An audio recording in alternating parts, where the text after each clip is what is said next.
And specifically, I mean, he's involved in all of us, or we wouldn't be here. And I think we've all had very good lives, or we wouldn't be here. But I say that specifically because Julie agreed to be a host family when the District 7780 team came 2 years ago, and somehow or other the two of us got teamed together. And somehow or other she had gotten involved with Bukwe a few years earlier than that. And if it hadn't been for that relationship, this wouldn't have happened.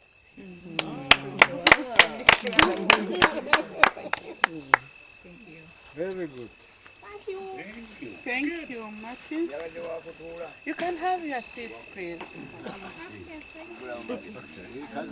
Right. As I was telling you, the fish led me that our president should say something, and especially about the surprise she got yesterday. I was there, I almost shed tears. So I want her to tell us the experience. Yeah, I want her to tell us. That's what I feel. I don't know what she felt. Let her tell us. But me, I was on phone. Let her tell us what she went through yesterday. Thank you, President. Thank you, Enid. Marty, I'm excited. Apollo, next time when they make you stand up, Don't tune the blue channel. I was trained by peace, so now you can thank me. You can thank him for those words. But we are excited to have you around. It's about 3 months, back when we started talking about this visit. But somehow March seemed like a whole year, And before we knew it, January was like, and then March is coming on 5th, and then everything started falling in place. Today is Monday. It was supposed to be a board meeting. Usually we have a board meeting every first Monday of the month, and everything you would say would be like, this board meeting is not going to take place because Marty is going to be around. So everything started, forming around Marty.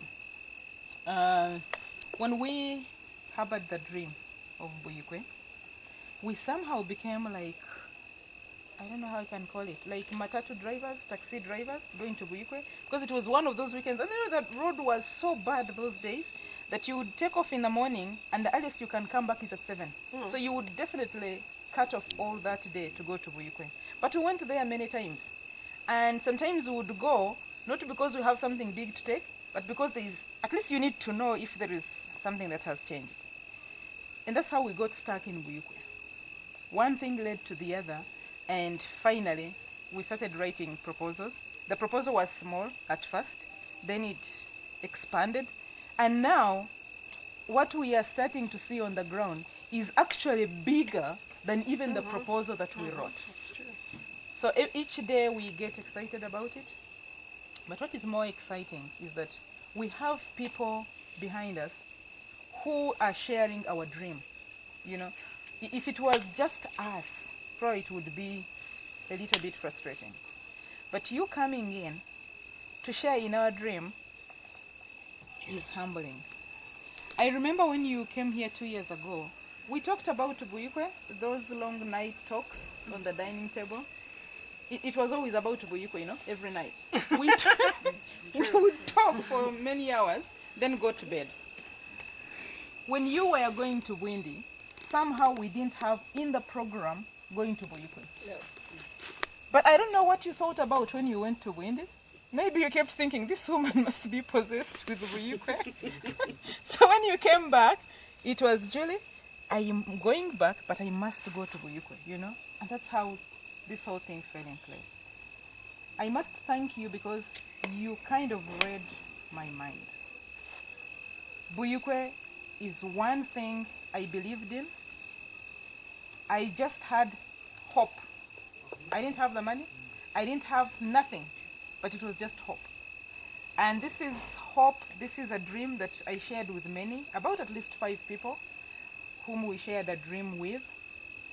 And usually, I think in the club it was more like after one week, then the Buyukwe thing comes in. So finally, the whole club knew that Buyukwe had to be done.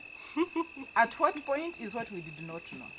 So when you came in and really believed in us, it takes courage for one person to agree after knowing you. I was with you for 2 weeks.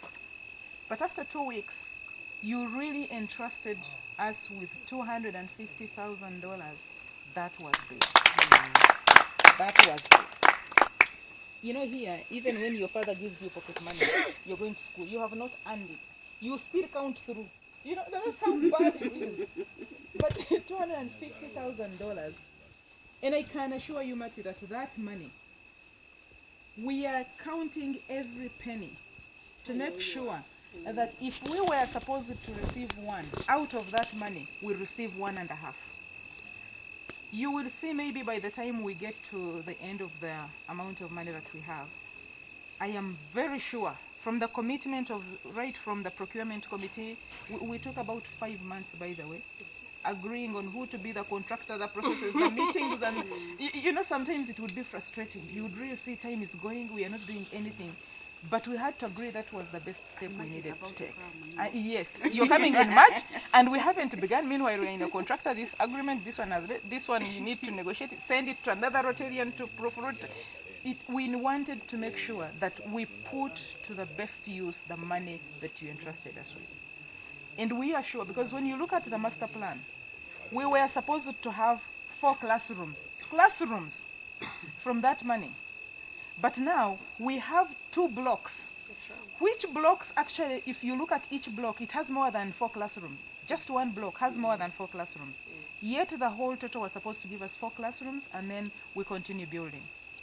And as I mentioned to you when we were at the site, when they were showing you the plan, we still have the hope. And that one, we will not lose it. We are moving steadily with it, because we did a plan for the whole institute, you know, for all the blocks. We want to put accommodation. We want every day, you know, dreams keep coming. People are no longer sleeping. You know? You know, when you wake up and someone says, what if we put an infirmary where to immunize from? Okay? Can we do a medical camp there every night? You know, there are so many ideas that have come up, and they are all so good. So what we did was to draw a plan for the whole entire institute. And we believe where the money will lead us, we will definitely put it there. Whatever money we get, we are committed to see it to completion. When it's God's will, but we still believe that He is taking care of us. Thank you for accepting to walk this journey with us. It is really important. You have raised us high. When they are talking about clubs in this country, we have a position somewhere. And believe me, you are a member of this club by, you know, we really, it has taught us so much. It has elevated us to another level. But it has also taught us to know that you need to involve people at different stages for you to be able to realize your dream. What you start with, in most cases, you think it's the best. But sometimes it's the worst. And it takes a needle from someone else from the corner to actually pinch you, and you get up from your sleep to know that actually what you are thinking is not right. We have, you know, we reach an instance and say, this we cannot do now. We get annoyed, we just go home. The next day we converge again, start from where we left. But we must do that. That one I can pledge to you that every penny that you receive will go towards doing the work that we ask or that we set out to do. Now that is a bit about the background. And as I mentioned, by the way, we also want to, we have a plan of putting up a primary school. But that is after we have finished the technical school. We have enough land, 12 acres. Is not something small. It took us a lot of, about 2 months to actually get to the land. You know, you go there, they show you this land. When you go back, they tell you, there is a squatter who takes half that land, doesn't. Now you go back to square one. Then you run to Mukono, you do the search, you come back and find that there are encumbrances. You know, it was such a tedious thing, and because it's not very near by all standards. But all that ended. We are committed to that. I don't want you to be to get worried that what we promised you, we will deviate from it.